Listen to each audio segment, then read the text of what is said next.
Ni ufahamu ni jambo la msingi na la muhimu kutokana na changamoto za miundombinu katika mji wetu. Tulisema ni lazima tununue greda letu kama manispaa, na ndio maana mkurugenzi na timu yake walipokea wakaanza. Sasa swali la msingi, mkurugenzi, mjumbe anataka kujua andiko limefikia wapi na katika mpango mwingine tunategemea kupata nini? Karibu mkurugenzi. Mheshimiwa Sekemea, ni kweli swala hili tunaendelea kushughulikia. Na tunapozungumzia andiko ni kuandika na kutafuta specification za aina ya greda kulingana na mazingira yetu, ambapo sisi na wahandisi wetu pamoja na mhandisi wa dharura wanashirikiana na kuangalia kwamba specification gani ambazo tutakazozipata kwa kuangalia. Lakini Mheshimiwa Sekemea na baraza kwa ujumla, fedha za kununua hili jambo halipo, lakini wakati wa baraza lililopita kuna jambo ambalo tuliongea namna gani tunaweza kupata fedha kwa ajili ya kununua hili greda. Kwa hiyo mara baada ya kukamilika kwa taratibu hizi, basi tutapeleka maombi ya kwa ajili kama tulivyojadili katika kilichopita kwa ajili ya kukopa ili kupata greda hii. Kwa hiyo tuko kwenye mchakato huo, tushakamilisha na taratibu zingine zitaendelea kwa ajili ya kupata mkopo kwa ajili ya kununua greda. Sambamba na hilo, kutokana na umuhimu wa kuwa na greda, sisi tutapata compensation ya SGR, tutapata karibia milioni 4. Hatuna sababu ya kwenda kuomba fedha wakati tunaweza tukapata fedha ambazo tunaweza tukanunua greda. Hiyo shauri, kwa sababu swala la greda linaweza kutatua matatizo makubwa ya miundombinu katika mji wetu. Kero ya rais wetu kwa mjini ni miundombinu, na ndio unaona mheshimiwa mbunge kwa anaangaika kwa bunge kutokana na miundombinu. Tukiwa na greda letu, barabara mitaani huko tutaweza kuziokoa. Tutakuwa na maono yetu na jeshi tunabeba vifusi, greda letu inafanya upgrade kwenye barabara zetu. Gharama ya kutengeneza mitaro itakuwa ni ndogo kuliko kumpa mkandarasi barabara. Leo hii barabara hii ya vumbi ni mita 700 tu ya 8 karibia milioni 300 ngapi itafika. Lakini tukiwa na greda letu hatuwezi kutumia zaidi ya milioni 40 kwa kuja kumwaga vifusi na kuweka mtaro. Kwa hiyo tutakuwa tumekwenda nyingi sana.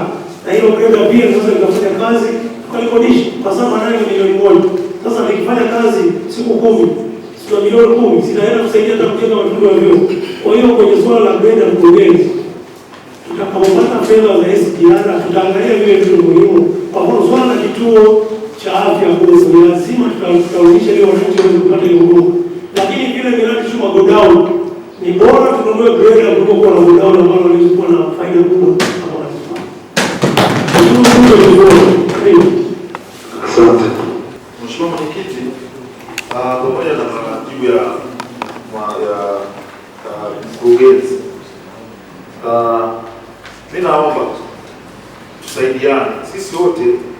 Tunafanya kazi moja ya kujenga mji wetu. Wataalamu mna shughuli yenu na sisi wanasiasa tuna shughuli yetu. Sisi ndio tunajua huko mtaani moto na wakati. Sisi nyie kazi yenu ni kuhakikisha tunapita njia nzuri ili tusije wakati tunasema moto kumbe tunatengeneza moto mwingine. Kama kuna jambo lolote mnaona linakwama, mimi niko karibu na hao mawaziri.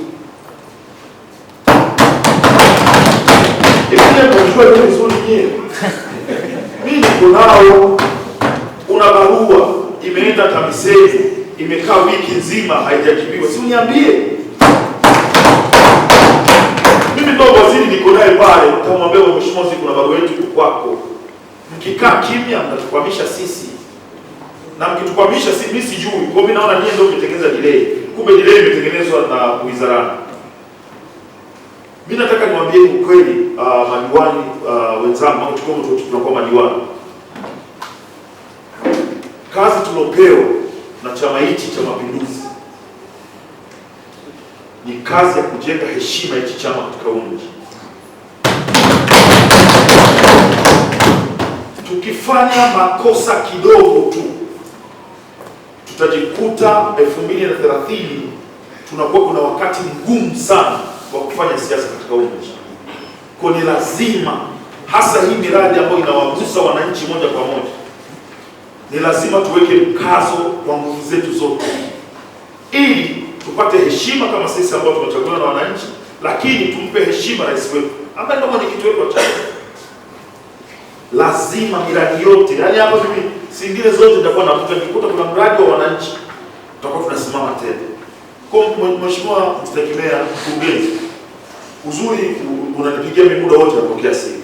Niambie Baba Levo, kuna kabarua ketu tumekatuma leo. Hata kupitisha huo mkopo.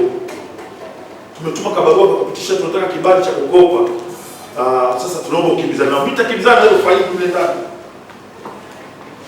Mimi ndo huwa naongoza duniani kwa kumkaraisha mtu mpaka na mabora nimpia uongozi.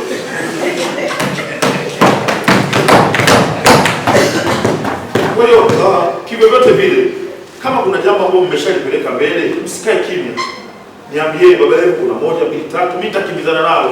Nikiona ni gumu nitarudisha huko, kwamba bana hili kwa namna waziri wa majibu anaonipa ni gumu, kubadilisheni njia. Au sio baba? Asante.